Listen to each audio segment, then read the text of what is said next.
వినాయక చవితికి ఇంట్లో మామిడి తోరణాలు కట్టుకొని పువ్వులు కట్టుకొని పూజ అయితే స్టార్ట్ చేసాము. ఇంటి ముందు ముగ్గేసుకున్నాం, కానీ ఫోటోకి అయితే కనిపించదు, వైట్ కలర్లో ఉంది కాబట్టి. నెక్స్ట్ ఇంట్లోకి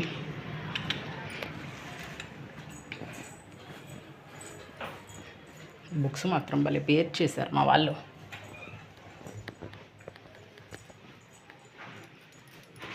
మండపం దగ్గర ఇప్పుడే పీటల మీద కూర్చొని వచ్చాము.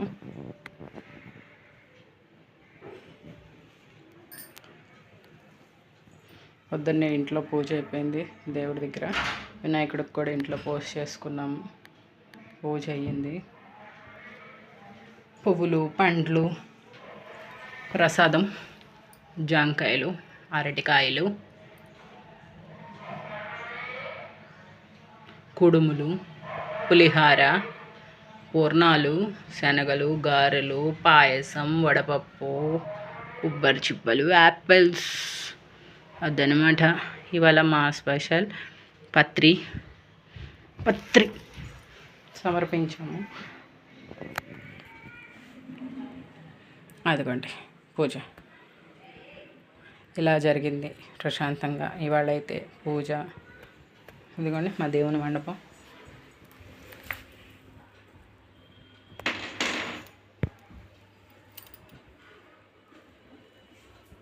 మందార పువ్వులు మాత్రం భలే ఉన్నాయి.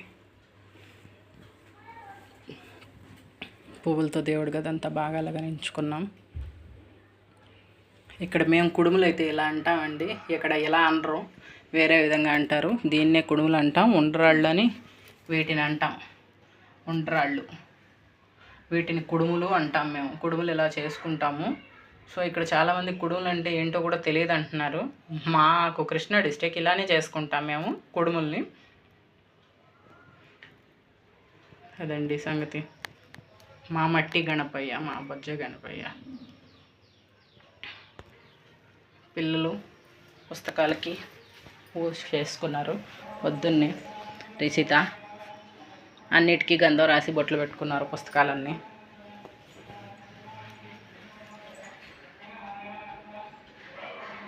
ఇదనమాట ఇవాళ మా ఇంట్లో గణపతి పూజ. కష్టపడి ఇదంతా నేనే కోసుకొచ్చానండోయ్. అన్ని చెట్లు తిరిగి నాకు తెలిసినంతవరకు మ్యాక్సిమం అన్నీ కవర్ చేసేసి అన్నీ తిరిగి కొన్ని కాయలు కూడా తెచ్చిపెట్టి దర్భ, గరిక, మామిడి, సపోటా, జామ, సీతాఫలం, తులసి, గన్నేరు, ఉమ్మెత్త, జిల్లేడు, మారేడు, ఇంకా కొన్ని గుర్తురాట్లేదండి. తిరిగాము. నారింజ, మందార, ఇంకా కొన్ని ఆకులు పక్కన ఉన్న వాళ్ళు చెప్పారు. వాళ్ళని పట్టుకొని అన్ని చెట్లు తిరిగి కోసుకొచ్చాము. అందుకే నాకు అన్ని పేర్లు అయితే గుర్తులేవు. ఇదండి మా ప్రసాదాలు.